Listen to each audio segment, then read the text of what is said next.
Bueno, egunon zuei, eta egunon betere pantailan bestaldean entzule eta ikusle dauden Entzuten da? Entzuten da. Orduan, begoian esan bezala, niri dagokit hezkuntza eredu pedagogikoaren aurkezpena egitea, eta gero berriz jarraian jarraiak egiteko. Aurkezpena egiteko, hasiko naiz nolabait ere kurrikulum diseinuaren azalpenarekin. Azken batean, beti ona izaten da, heziberri bat du kurrikulum diseinu bat, baina ikaskuntza teoriek esaten duten ona izaten dela ezagutzen denetik abiatzea, nolabait ere ikaskuntza bideratu izateko. Orduan, egingo dudana izango da, azken batetik, kurrikulum diseinu batek dituen osagaiak azaltzea. Eta ikusiko dituzute osagai hauek betikoak direla. Azken batean, irakaskuntza ikaskuntza prozesua bideratu ahal izateko, beti esan izan dugu, behar dituzula norabideak, zentzu emango diotenak, eta direla azken batean hezkuntzaren xedeak, helburuak eta barrak. Orduan batetikan, edozein kurrikulum diseinuetan daukaztu hori, hemengo diapositibo honetan agertzen gara, oinarrizko hezkuntzaren xeden eta ikasleen litera profainaren ardatza, oinarrizko kompetentziak garatzea da. Kasu honetan, heziberriko planteamenduan, xede eta etaparen referentzi hori horrela definitzen dugu. Beste osagai bat izango da edukiak, batetikan xedeak ditugu, beste aldarri batetikan edukiak ditugu, betikoa da, bestetik baita ere ohikoa da edozein kurrikulum diseinuetan metodologiaren inguruko osagai hori egotea, eta azkenik ebaluazioa. Azken batean, hori dira, sotaz jaban horrei, edozein kurrikulum diseinuetan arbituko dugun osagai. Gaia da, kurrikulum osagai horiek zer nola betetzen dituzun, zer nola gauzatzen dituzun. Horrek emango dio nola bat ere, kutsu berezia hezkuntza eredu bakoitzari. 25 pertsona ari zaigu ikusten hemendik kanpo. Ez dakitea Ainoari edo niri edo Javi hemen esagita hitz egingo bazenio, dinen, hemen dago jendea da markatu idazue, baina nola aldinen digana da, kanpokoek ikusizaten, aprobat zaizue, bati hemen esartzea. Esaten dizu gaur, pixka bat kamarak, como dicen la televisión, no esta es mi cámara. Vale, ez kamera begit, ez iztu begit. Bueno, baina... Ez oso naturala egiten, baina... Ez que arekin hau ditzen markatu idazu, Bai, oso naturala. Como asesor de imagen.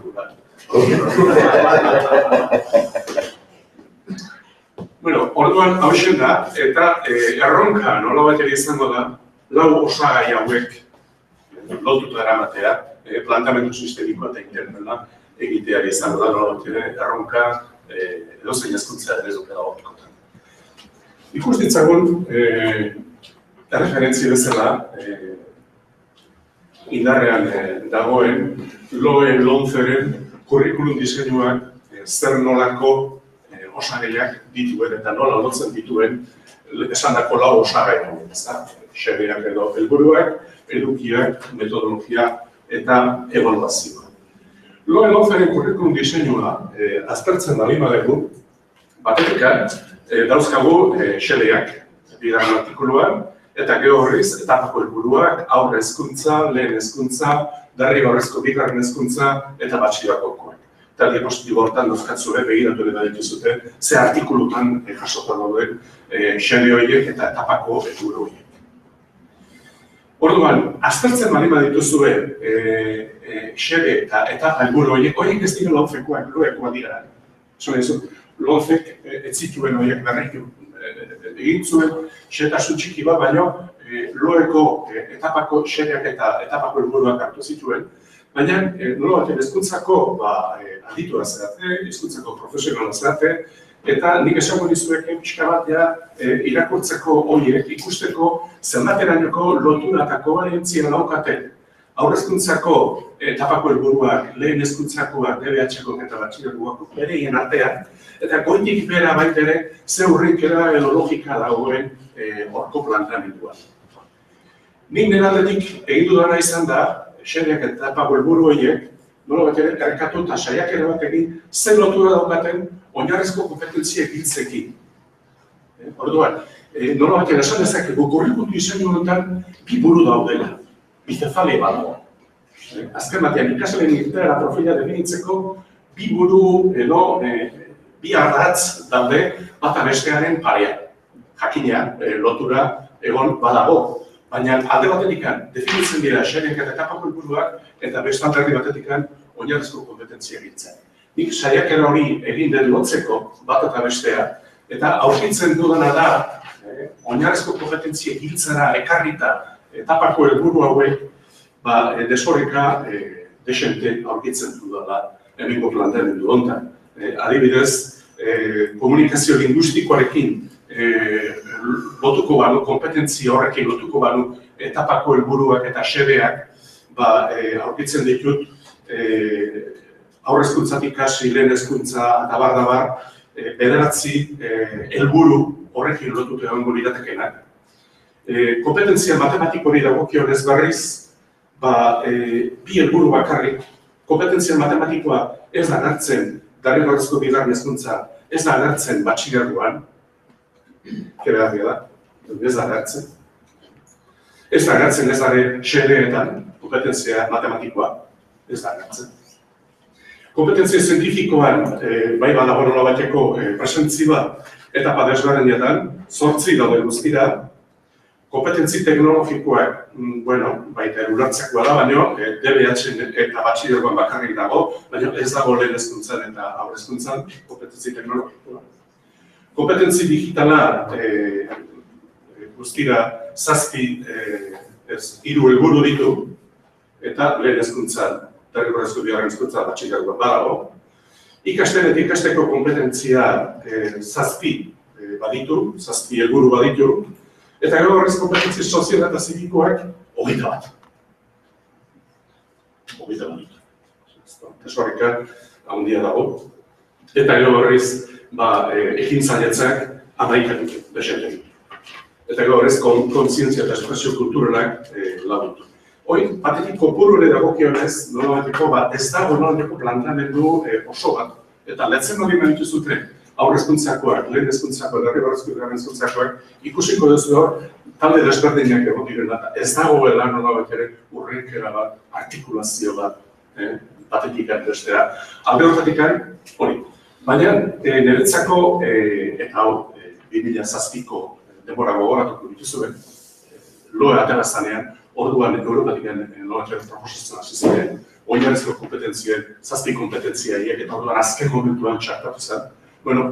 Aurrera pauso bat izan zen loaren planteamendua azken batean, baina nola bat ere bi buru daude bata bestearen ondoan, bi zefalie bat dago kurrikulum diseinuan. Eta momentu izango zen, momentu honetan oinarrizko kompetentzi hitzak ardatz bezala hartu, eta horren inguruan planteamendu uniboko bat eta oso bat egiteko kurrikulum diseinuari dago. Alde horretatik ere iruditzen zait, hobetzeko bidea badagoela planteamendu. Etena dago beraz, etena dago hezkuntzako xede eta etapa eta oinarrizko kompetentzi hiltzen artean, eten badago. Eta eten badago, are gehiago, oinarrizko kompetentzi hiltzak eta ikastarroen artean.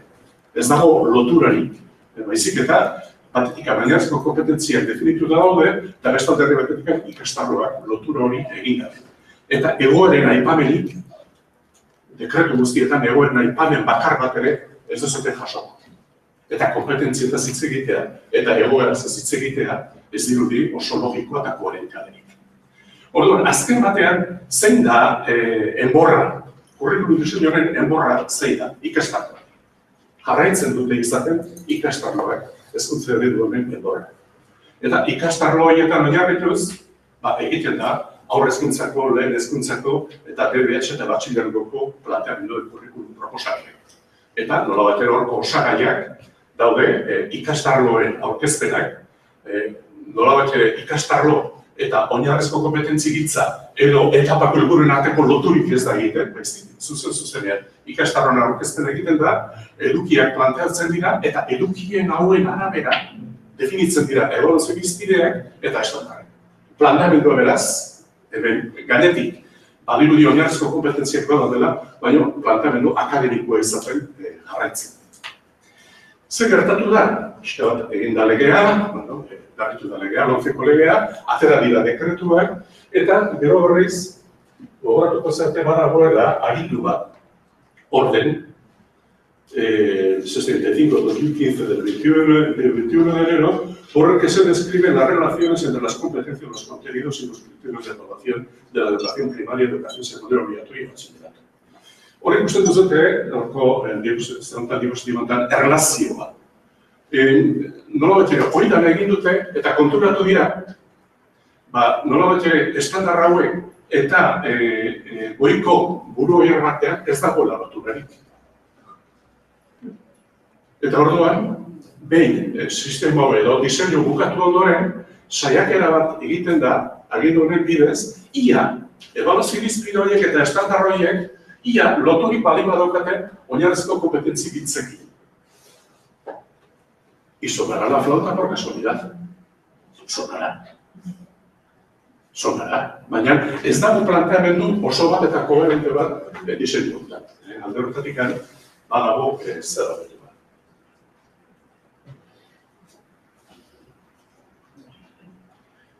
Euskal Autonomia Erkidegoko diseinuan, 2007ko dekretuan, saiakera bat egin zen, aurrera pauso bat eman zen, eta loeko planteamendu hartatikan beste urrats bat gehiago ematen saiatu ginen garai hartan. Eta batetik definitzen dira, dekretu honetan, oinarrizko gaitasunak. 7. artikuluan, oinarrizko gaitasunak definitzen dira, gogoratu garai hartan Euskal Curriculumaren saiakera zegoela, eta Euskal Curriculumaren saiakera zegoela, eta bietan planteatzen ziren nola bat ere, zehar kompetentziak. Deitzen zizionak, oinarrizko gaitasunak deitzen zitzaien. Oinarrizko gaitasun horiek. Orduan, 6 azaltzen ziren, arduraz eta autonomiaz bizitzen ikastea, irizpide kritikoz ikasten eta pentsatzen ikastea, hizkuntza ofizialetan gutxienez azerri hizkuntza batean hitz egiten ikastea, elkarrekin bizitzen ikastea, pertsona gisa narratzen ikastea. Ikusten duzu planteamendu hau eta heziberrin dagoen planteamendua oso ildo beretik, jarraipen bidetik dihoazte. Oinarrizko gaitasunak, ez zitzaien, horrela definitu ziren, baina garai hartan oraindik nolabait ere oinarrizko gaitasun eta bestetik barkatu eskiari ez. Hezkuntza gaitasun orokorrak deitzen zitzaion horiek. Aipatu ditudan horiei, 6. artikuluan dauden hezkuntza gaitasun orokorrak deitzen zitzaion. Baina, nolabait ere loeren eta Europako Parlamentuko proposamena zegoenez, baita ere nolabait ere paraleloa, proposatzen ziren 7. artikuluan oinarrizko gaitasunak. Oinarrizko gaitasun horiek, zientzia, teknologia, ikasteko, matematikako gaitasuna, hizkuntza, informazioa tratatzeko, eta barrak ezagutzen dituzuten oinarrizko gaitasun horiek definitzen ziren. Eta saiakera bat zegoen, 8. artikuluan, nolabait ere, hezkuntza gaitasun orokor horiek eta helburuak lotzeko. Baina hezkuntza gaitasun orokor horiek lotzen ziren ikastarlo, azpian zeuden ikastarlo batzuekin eta ez guztiekin. Aurrera pauso bat bazan, baina nik esango duke curriculum diseinuaren aldetik azegoela horretik nun hobetu edo beste urrats bat gero ikusi dugu koherentzi gehiago eman dezaiokegula curriculum diseinu hori. Garai hartan, horrendikan kompetentzietaz ari ginean, baina egoerei ez genien beste garrantzirik ematen eta egoeren presentzirik ez zegoen. Eta jarraitzen du, 2007ko curriculum dekretuan ardatza izaten jarraitzen du ikastarroak. Saiakera bat badago, aurrera pauso bat badago, baina oraindik ikastarroak dira nolabait ere curriculumaren ardatza zalantzarean. Eta haur hezkuntza, oinarrizko hezkuntzako planteamendu egiten izan, 2007an, lehen hezkuntza eta gero bigarren hezkuntza batera, hori nobeda izan. Estatuko ikuspegitik nobeda izan, hori ikusten zaila oinarrizko eta hori ziberrik ere jaso dugu eta batxiliatua. Eta ikastarroan aurkezpena, edukiak, ebaluazio irizpideak eta barpen ari ez. Heziberriko planteamenduan, bereizten da batetik, profil orokorra eta profil espezifikoa. Eta profil orokorrean, buru bakarra dago. Azken batean, irakurtzen baduzute dekretu berriek 5. artikulua, bertan ikusiko duzu hor aurkezten dela, oinarrizko hezkuntza eta bachelorreko ikaslearen irteera profila. Eta irteera profil horren edukia zein dira oinarrizko kompetentziak. Oinarrizko kompetentziak dira helburu. Ez dago batetik helburuak. Oinarrizko kompetentziak, oinarrizko kompetentziak bilakatzen dira helburu. Buru bakar bat dago, erreferentzi bakar bat dago, ikaslearen irteera profila dena. Hori da nola bat ere, ardatza. Diseinu honek, curriculum diseinu honek, ardatza hori da. Eta bereizten dira, nola bat ere, oinarrizko kompetentzietan, bereizten dira zehar kompetentziak, 7. artikuluan, eta disiplina baitako kompetentziak. Biak, oinarrizko kompetentziak dira. Eta baita ere, curriculum diseinuan, egoeren, hasierako egoeren planteamendu bat egiten da, eta ikastarroen planteamendu bat egiten da. Eta guzti horiek, nola bat ere baita ere, metodologiaren erreferentzia batzuk, ikuspegi batzuk, baduzkate, orduan ez dute 9. artikuluan. Eta hori garatuago dago horreiz eraskinetan. Orduan, badago nola bat ere, profil orokor hau, baliagarria da aurrezkuntza guztirako, oinarrizko hezkuntzarako, eta neurri handi batean baita ere batxillergorako. Badago, enbor bat. Eta gero berriz, profil orokor hori garatzen da, osatzen da profil espezifikoan etapa desberdinetan, eta hor bai, etapako helburu batzuk badaude, etapako helburu horietan. Lotura bat ematen zaio disiplina baitako oinarrizko kompetentziekin, eta hortan txartatzen dira oinarrizko zehar kompetentziak. Eta edukiak, ebaluazio irizpideak, eta lagizuen bezala dekretuen osagarri bezala naskinetan, ebaluazio irizpideak agertzen dira, eta ez lorpen agiazleak. Estetxari, autonomia bateko borondatez. Orduan, curriculum diseinu baten ezaugarri teknikoei, ez mamiaren kalitatea dira, ezaugarri teknikoei begiratzen badin badiogu, edozein curriculum diseinurik eskatu beharko litzaiokena, izango litzateke artikulazioa. Teknikoki ona izateko artikulazioa dela. Artikulazioa zeren artean.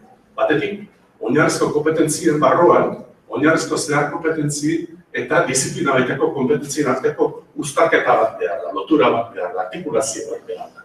Baina ez bakarrik hori, bezikan disiplina baiteko oinarrizko kompetentzi horiek eta esperientzia ere muen, aurrezkuntzako kasuan, ezagutza arluen, lehen hezkuntzako kasuan, edo ikasgaien DBH eta batxilergoa artean, lotura behar da, koherentzi bat, artikulazio bat behar du guztien artean. Eta gero horrez jakina, curriculum osai guztien artean, oinarrizko kompetentziak, lotura behar dute oinarrizko kompetentziak etapako helburuekin, etapako helburuak edukiekin, edukiak ebaluazio irizpideekin eta lorpen adierazleekin. Hau izango litzateke nola bat ere, teknikoki zegin da, curriculum diseinu baten kalitatezko ezaugarri tekniko.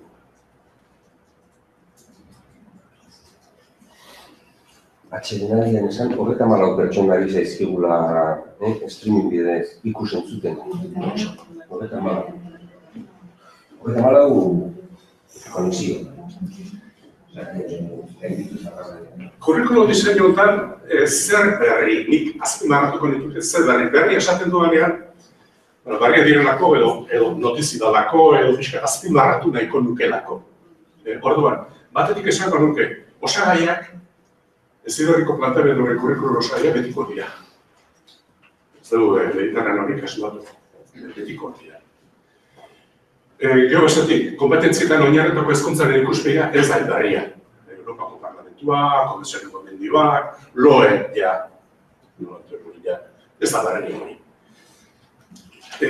Berria edo saiakera edo ahalegina edo azpimarratuko nukena izango litzateke curriculum diseinuaren osagai guztien arteko artikulazioa. Horre gontala nola bat ere, aurrera pauso bat, LOE, LONFE eta 2007ko dekretuarekiko. Hor da horrela. Alde horretatik aurrera pauso bat ematen da.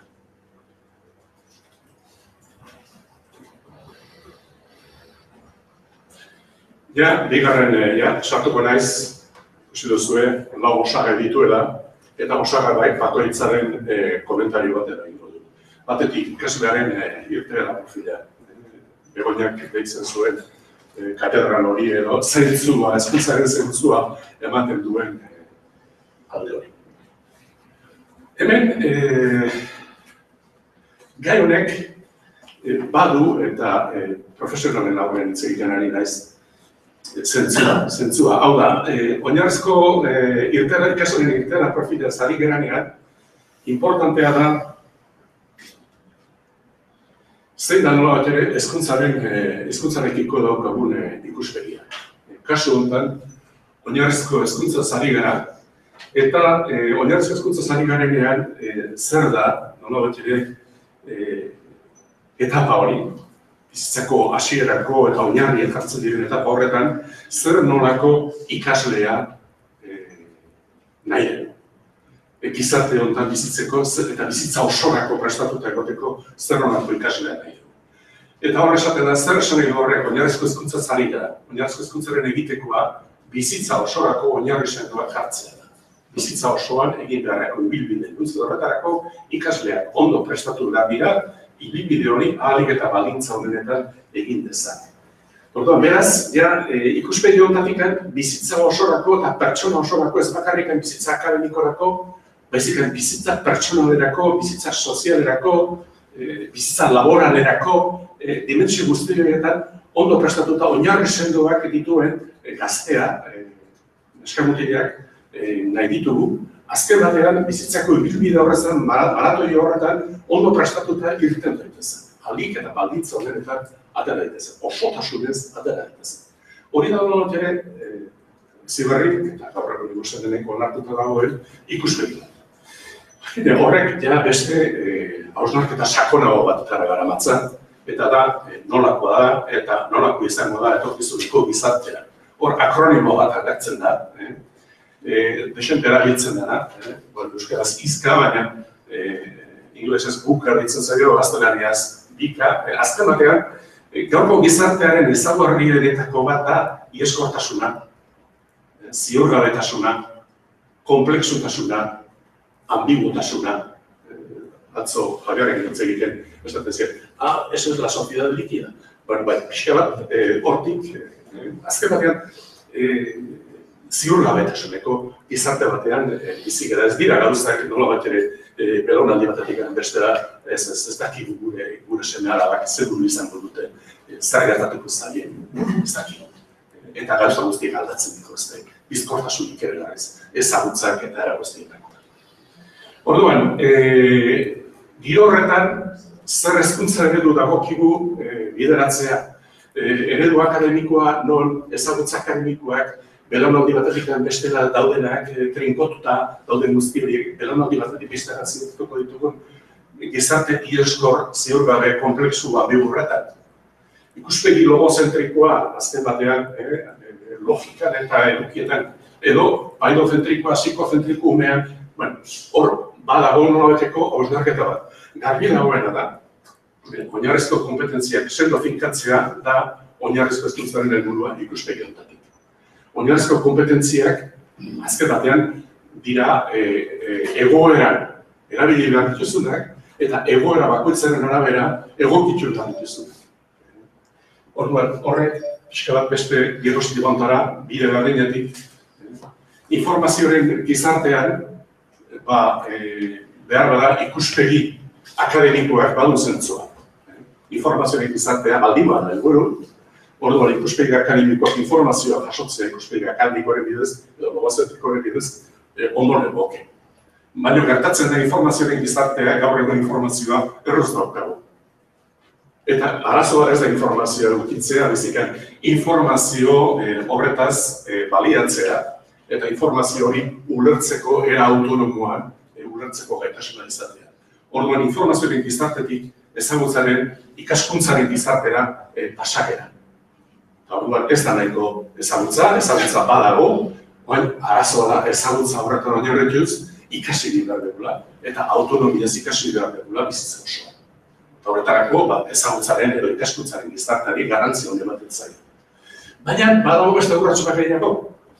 Eta gaur egun esaten dugu, ez da laneko, ez da ere, ez informazioaren gizartea, ez ikaskuntzaren eta ezagutzaren gizartea, baizik nola bat ere barritugula pertsonak eta gizarte bat, ez bakarrikan ezagutzen dutenak eta ikasteko direnak, baizik ezagutza horiek eta ikasteko gaitasun horiek erabiltzen dakizkitenak egoera eta arazo jakinetan.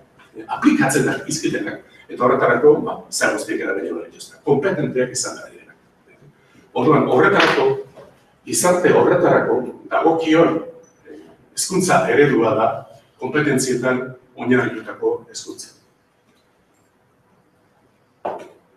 Kompetentzia ezaguna dituzue, ilustatuko kompetentzia zer dan, eta oinarrizko kompetentzia zer da. Baina, beriztea konbeni da. Kompetentzia, azken batean da, kompetentzia da pertsona bat, ezagutzak baliabide dituena, baina baliabide horiek erabiltzen dakiena, egoera eta testen buru jaki batean. Arazo horri irte bide bat emateko, bigarrezkoa kompetentea. Baina oinarrizko kompetentziak, nola otiaren definitzen dira, bizitzarako ezinbestekotzat hartzen diren kompetentziak. Orduan, Heziberriko planteamenduaren integra profila da, oinarrizko kompetentzi horiek eskuratu alizatea bizitzarako prestatua egotea. Eta diapositiba hau, eta oso ondo ikusten ez dara, baina oso importantea. Hau da, azken batean, diapositiba batean, Heziberri 2020ko ikaslearen irtera profilaren adierazpena. Hezkuntzaren xedea ditugu, eta hori lortzeko oinarrizko kompetentzia batzuk behar ditugu. Hezkuntzaren xede hori lortzeko, oinarrizko kompetentzia behar ditugu. Oinarrizko kompetentzia horiek bereizten ditugu, oinarrizko zer kompetentziak eta disiplina baitako kompetentziak. Zenbat dira 5 gehi 7, 12 dira, zenbat dira 5 bider 7, 35, zenbat dira 7. Bueno, galdera asko egiten da. Eta azken batean, prozesua eta emaitza bereiztea komeni da. Ikasle batek oinarrizko kompetentzi guztiak bere garatu behar ditu. Baina prozesuan oso importantea ulertzea, oinarrizko zehar kompetentzia hauek, horra gertzen diren, hitzezko, hitzigabeko, eta kompetentzia digitalak batetik, ikasteko eta pentsatzeko kompetentzia, elkar bizitzarako kompetentzia, ekimena eta espiritu pintzelerako kompetentzia, eta norbera izaten ikasteko kompetentzia, ez dutela eduki propiorik. Ez dute izaera propiorik. Ez dira ebaluagarriak. Baldin eta egoera jakin batean, eta eduki jakin batekin lotzen ez baldin bat dituzu. Orduan, oinarrizko zehar kompetentzia hauek lantzeko era bakarra da uztartzea disiplina baitako oinarrizko kompetentzi bakoitzarekin. Eta hizkuntza eta literatura komunikazioko kompetentziako irakasleak bere ikasgaiaren bidez landu behar du komunikazioa jakina, baina baita ere ikasteko eta pentsatzeko kompetentzia elkarbizitzarakoa eta badabarra. Orduan, hor dago nolabait ere saiakera jokoa, zehar kompetentziak eta disiplina baitako kompetentziak ezin daitezke ulertu batak gehi bestean. Bezikan, oinarrizko zehar kompetentzi oinarrizko disiplina baitako kompetentzien bakoitzaren barruan, zehar kompetentziak uztartuta egon behar dira. Orduan, zehar kompetentziak lortzeko era bakarra da, disiplina baitako kompetentzi horietan denak uztartu alizatea. Eta era berean, errekursioan, disiplina baitako kompetentzi horiek lortu alizateko ezinbestekoak dituzu zehar kompetentzietako prozedurek eta jarrerak. Orduan, zenbat dira 5 gehi 7, 5 bider 7. Bueno, geho esatikan, planteamendu ikusiko dugu, baina ez da nola bat ere gaur egun Europa mailan, Unibertsitate mailan, deseko, Turin eta barrak, eta LONCEBek ere zehar kompetentziak baita ere planteatzen ditu. Hori da beste zehar bat, LONCEBek batetik zehar kompetentzi batzuk definitzen ditugu, eta beste batetik oinarrizko kompetentziak ere.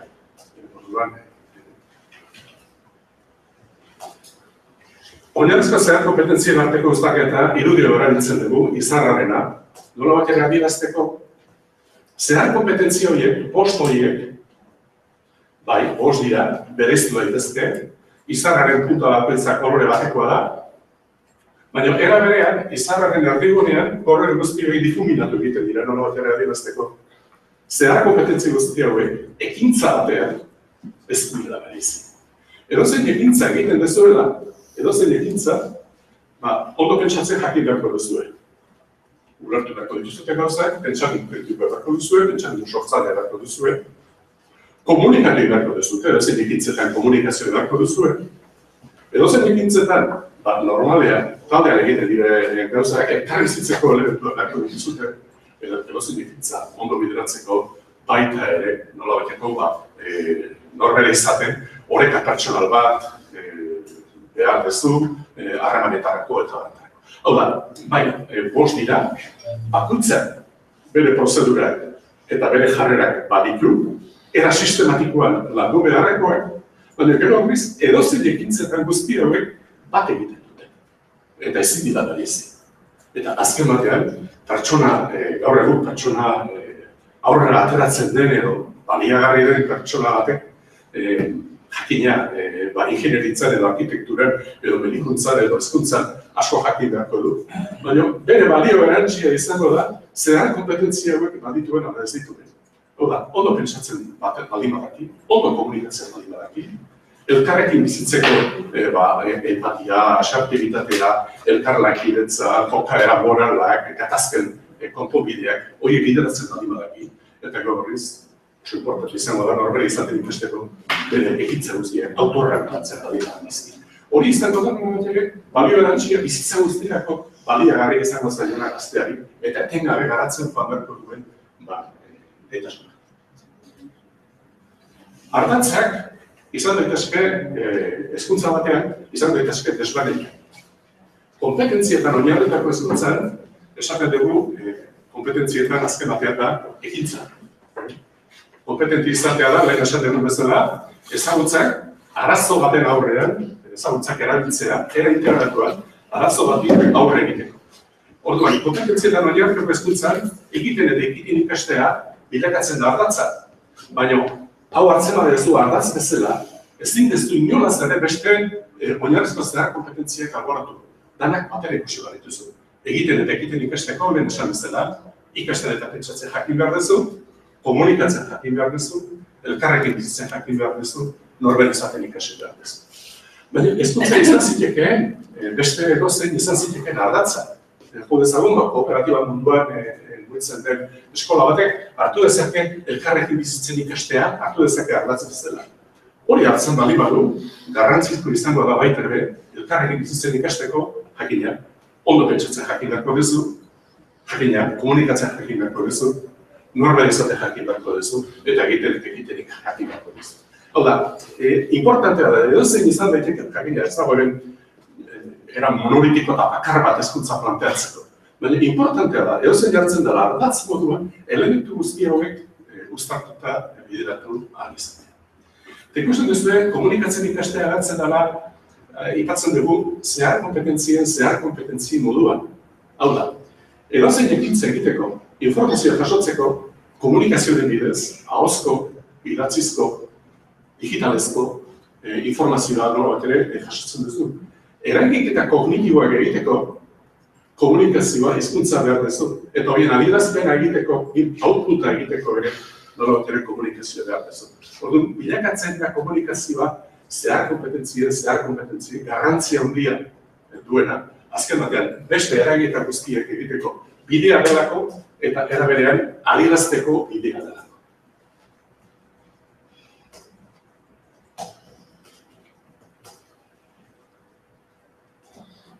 Bueno, hori abiltzen dut diapositiba hau zaldetasunez.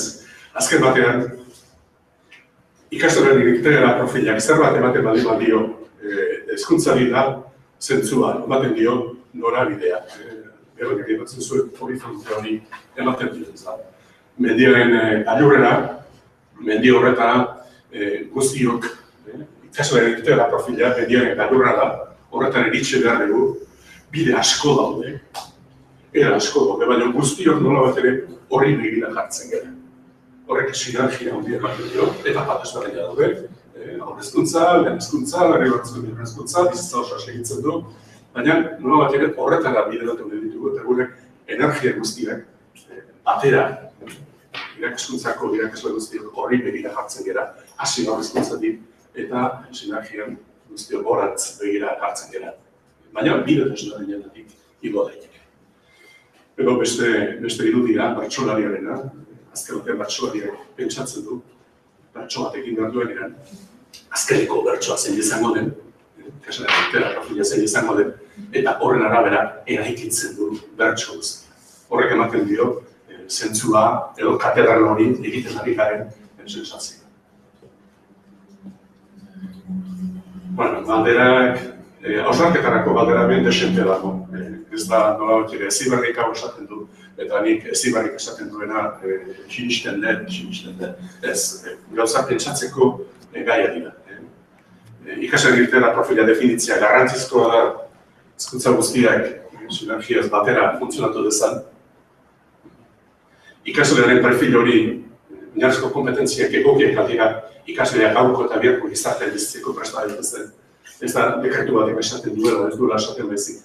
Barrutikan sentitzea hori, oinarrizko kompetentzi horiek bizitzarako. Zure bizitza pertsonalerako, lehenengo. Niretzako hau da, irakaskuntzak egin behar duke hausnarketa sakona.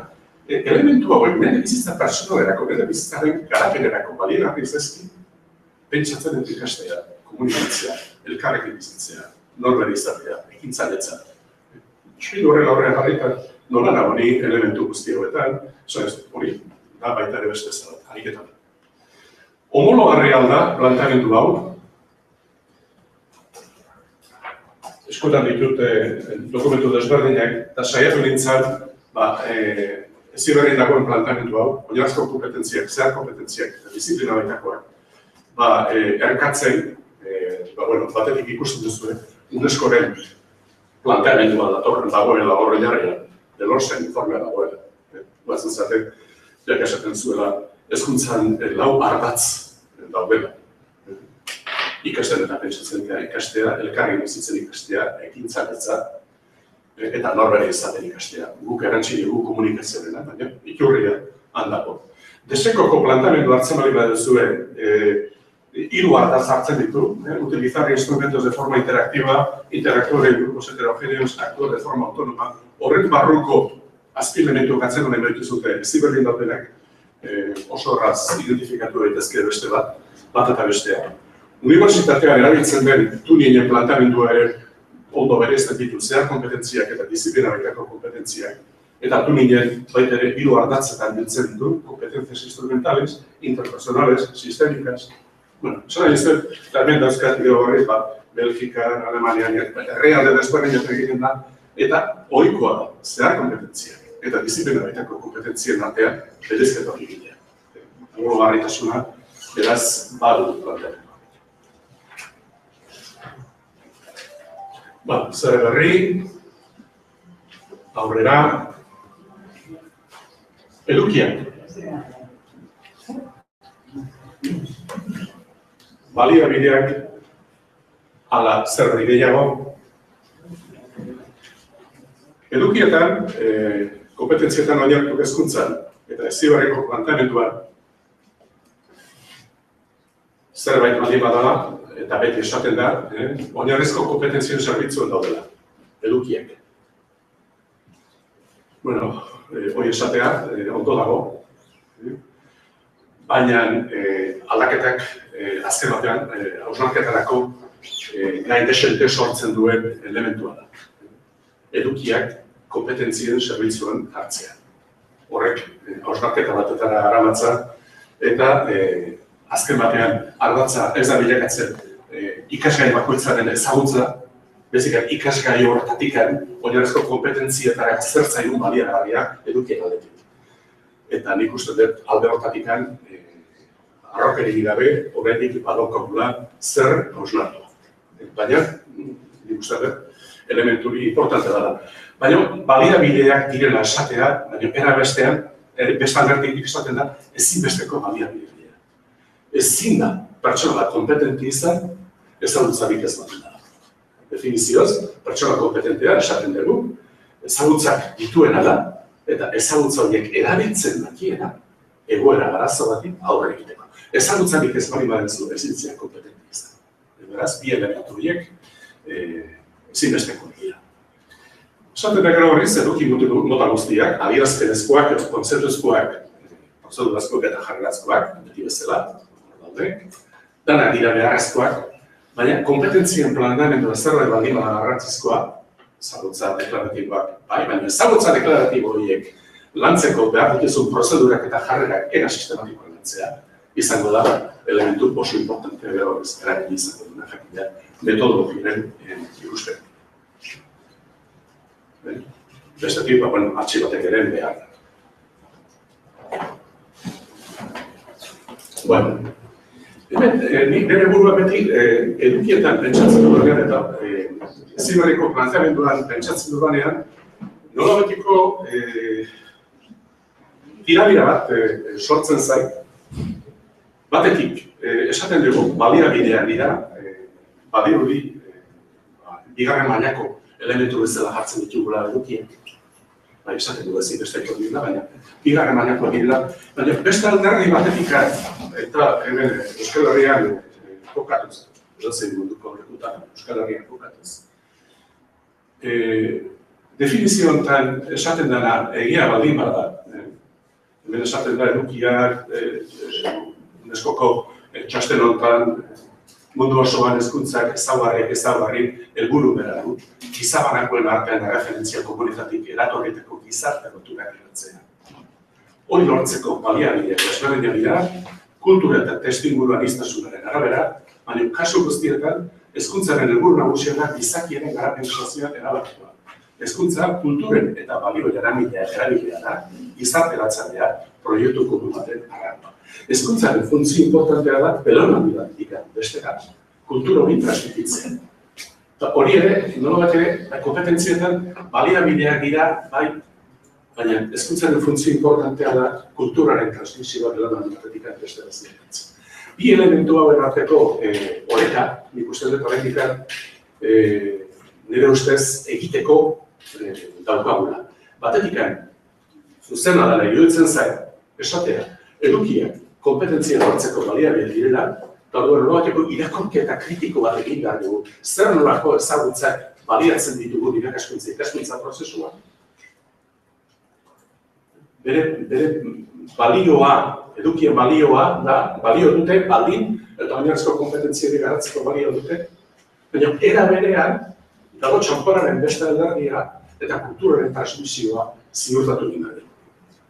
Eta kulturaren transmisioa, prozedurak eta jarrerak badira, dudarik ez, baina baita ere ezagutza deklaratiboak ere badira.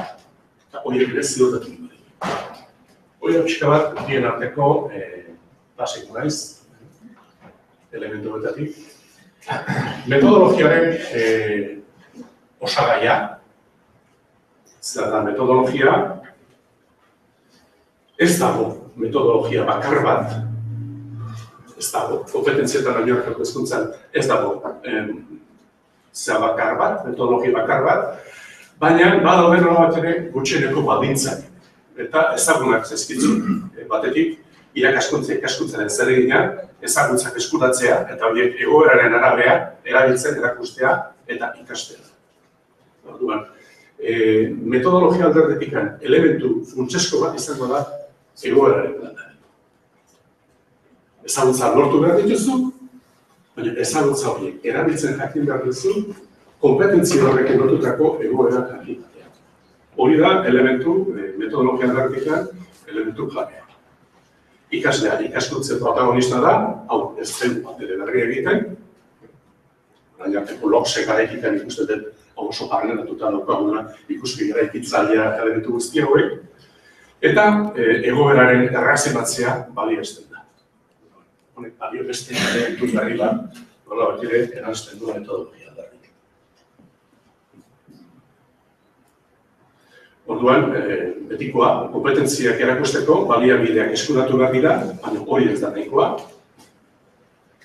Baliabideak eskuratzeko ikasten eta pentsatzen ikasteko, elkarrekin bizitzeko, ekintzak izateko, eta norben izateko eta komunikatzeko prozedurak landu behar dira. Eta hau da niretzako elementu, nahiko berritzailea edo aurrera begira, garrantzi desenti izan dezakena. Oinarrizko ezean kompetentziak lantzeko, prozedurak eta jarrerak era sistematikoan irakasle bakoitzak bere ikastarroaren bidez irakastea.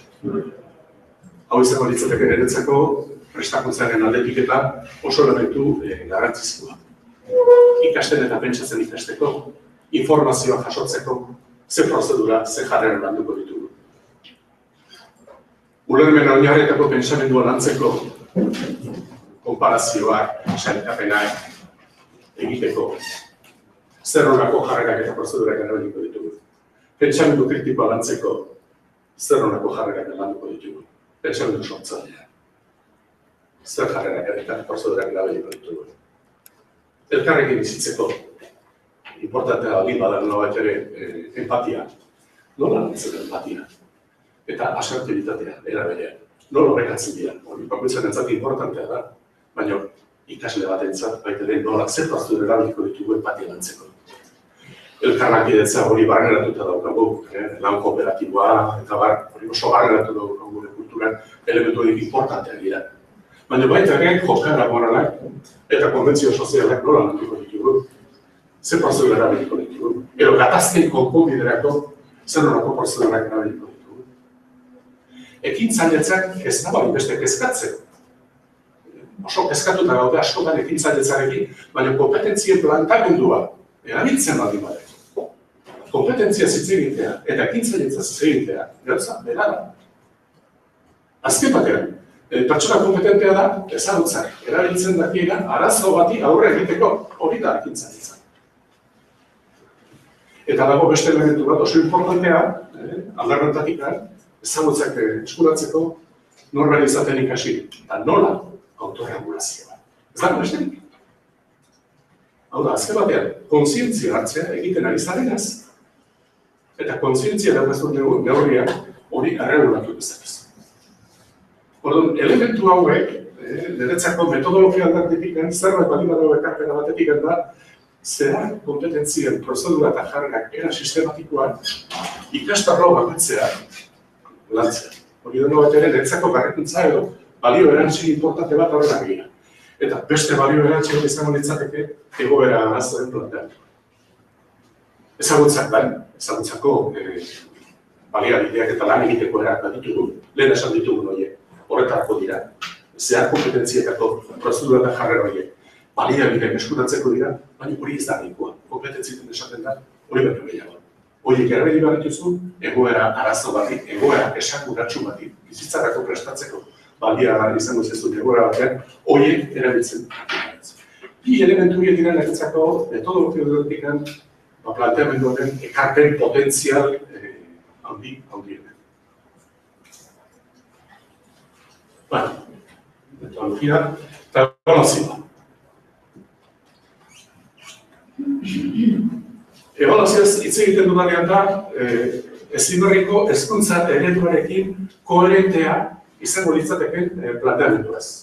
Ez nahiz ari, kanpotikan zer etorriko zaigun, zer atzeigun etorriko. Gehiago zentratzen naiz, hezkuntza ereduaren zer eratako ebaluazioak eskatzen ditu. Nire bitziz, 3 eratako ebaluazioak eskatzen ditu hezkuntza planteamendu, hezkuntza ereduaren. Hasiko naiz atzetik. Garai batean, irakaskuntza ikaskuntza munduan barengo, hasiko nintzake lehenengotik, eta zuzendari banintz bigarretik, baina momentuetan hezkuntza administrazioan nago eta hasiko naiz 3. Hezkuntza sailak etapa bakoitzaren bukaeran kanpo ebaluazioaren diagnostikoa egin beharko luke. Zergatik egin beharko luke? Azken batean, ikaslearen irtena profil bat baldin badago. Eta ikaslearen profil hori baldin bada hezkuntza ereduaren ardatza, hezkuntza sistema batek, gizarte batek, ezagutu egin behar du, ikaslearen irtena profil hori garatzen ari den, lortzen ari den, ala ez. Eta horren arabera, beti hobekuntza da helburua, horren arabera, bideak hartu beharko ditu administrazioak hezkuntza sailak, gauzak hobetzen joateko. Orduan hor, administrazioak, hezkuntza sailak, gizarteak, ardura bat badauka jakiteko ikaslearen irteera profila osotasunez, zer nola garatzen ari den jakiteko. Orduan hori da lehenengo puntu bat, pasako naiz, lehenengo puntua, irakasleak, idatzen duen ikasleen ikaskuntza prozesuen eta amaitzen etengabeko barne ebaluazioa ohikoa zaiguna. Irakasle batek, jo bezagun, unitate didaktikoak lantzen ditu, eta etengabeko, hau da, ikaskuntza prozesuaren paraleloan, momentu honetan buruan daukat, baretzen gureak ateratako unitate didaktikoaren gida, oso interesgarria, eta bertan ikusiko duzuen ikaskuntza prozesuaren pare-parean dagoela ebaluazioaren planteamendua. Eta zer egiten dute? Zer proposamen egiten dute?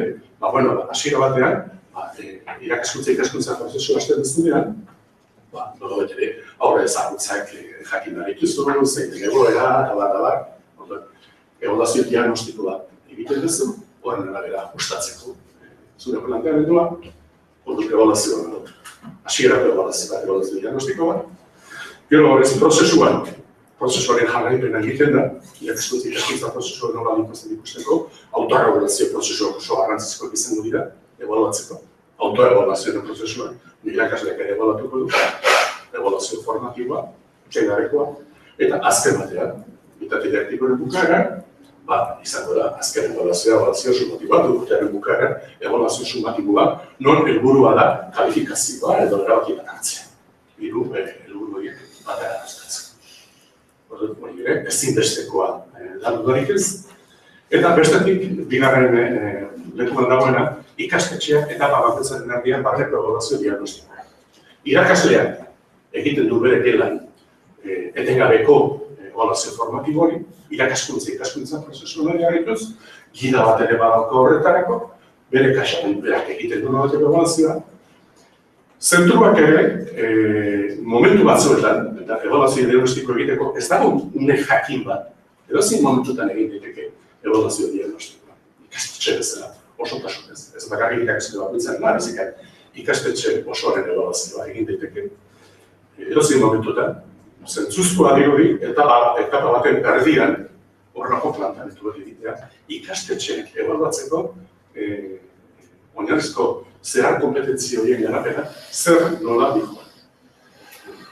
Bai, oinarrizko zehar kompetentzia guztiak eta disiplina baitako guztiak. Hau da nola bat ere, bide koherente ikusten dudana. Zer batean jarrita, diagnostiko batean jarrita, hau, gauzatuko ditzateke, batetik irakaslea etengabeko barne ebaluazioa ikastarte guztietan eta etengabe egiten den zerbait da, ikastetxeak nolabait ere bere barneko ebaluazioa diagnostikoa 3. mailan hartzen dugu eta DBH-ko 2. mailan, erdian, eta gero horrez hezkuntza sailak kanpoko ebaluazio diagnostikoa, lehen hezkuntzako bukaeran eta DBH-ko bukaeran. Hau, sartu gabe, beste kanpo ebaluazioko koherentzi bat izango duken planteamendua gure hezkuntza eredu propio.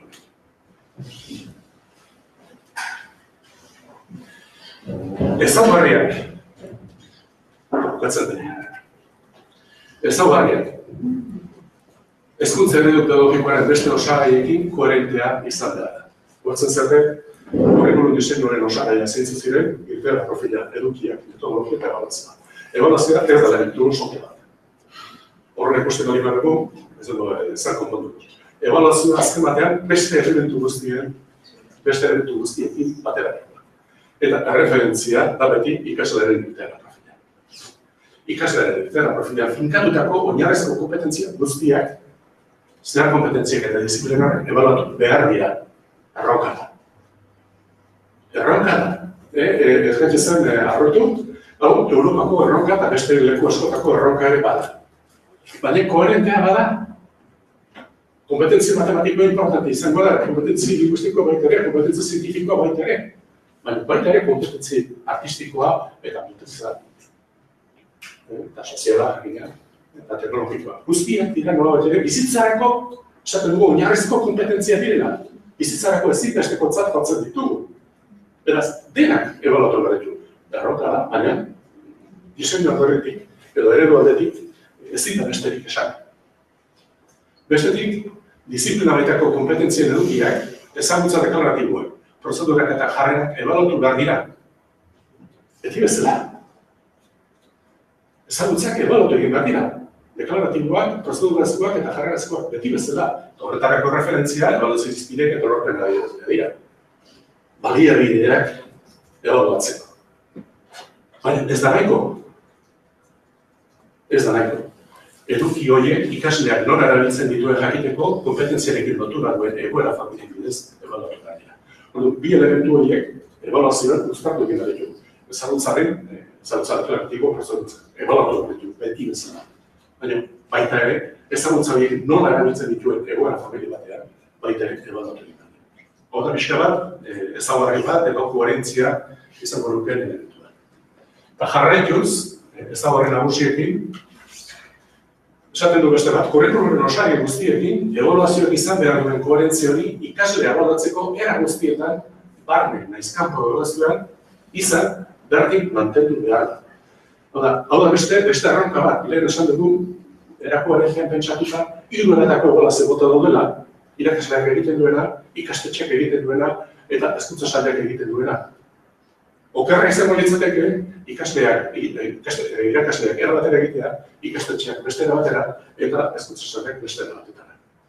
Hor, nolabait ere, osagai guztien ebaluazioa izan behar koherentzia hori mantendu beharko litzateke, ereduak hori eskatuko dute. Bestetik, oinarrizko kompetentzia guztiak ebaluatzeko, eta ebaluazio era guztietan, barren naiz kanpo, koherentzia mantentzeko, ikastetxearen eta Euskal Autonomia Erkidegoko hezkuntza administrazioen artean elkarlanean era osagarren aritzea ezinbestekoa da. Gauza nahiko berri erronka baten aurrean daude, orduan nahi eta nahi ezkoa dugu, nolabait ere elkarrekin egitea. Nahi eta nahi ezkoa dugu. Beste bakoitzak gure aldetik baldin bagoaz, ez dut uste aurrera pauso handirik egingo dugunik. Koherentzia hori mantendu ahal izateko elkarlankidetza bideak eraikinako ditugu, metatzeko ikastetxearen ebaluazioa, irakaslearen ebaluazioa, hezkuntza sailaren ebaluazioa. Eta lau, oinarrizko kompetentzia guztiak, ebaluazio era guztietan, barne naiz kanpo, era koherentean ebaluatzea, erronka handia da, Europako eta mundu hezkuntza sistemiatzat eta guretzat, erronka horri aurre egiteko prozesu eskatzen denbora beharrezko izango da.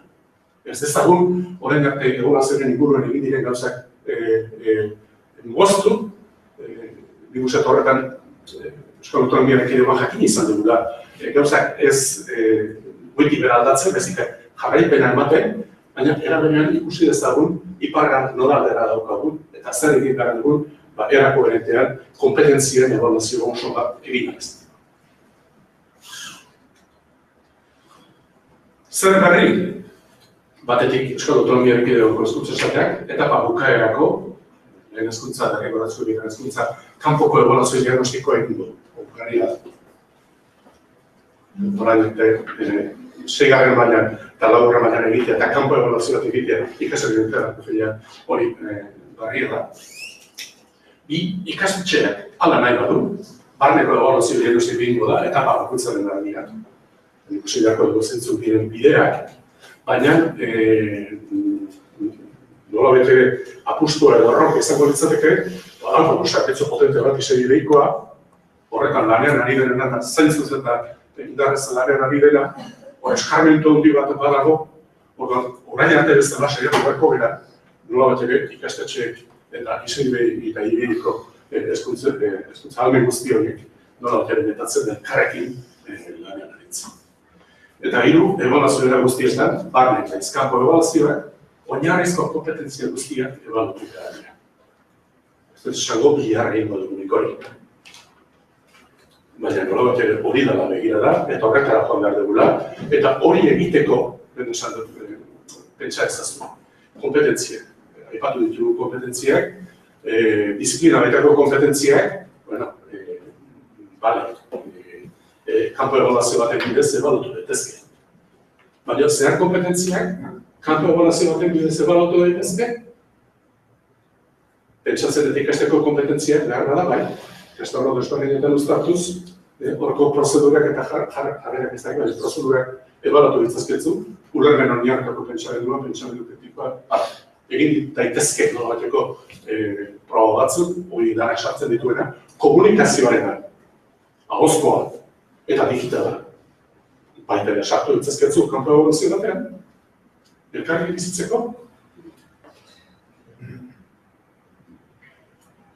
empatia, asertibitatea, elkarrakidetza, jokara morala, gatazken konponbidea, ekintzailetza, proba estandar baten bidez ebaluatu dezakezu kanpotik. Autorregulazio prozesuak? Ez. Hor, nahita nahi ez, osagarritasun bat, plantaren daudetik osagarritasun bat, beharko litzateke ikastetxe eta kanpo ebaluazioen artean osotasunez begiratu nahi bali badugu behipen oinarrizko kompetentzien ebaluazio. Eta hori da, horrengoz niri dagokidana eta Javiarri uste diot.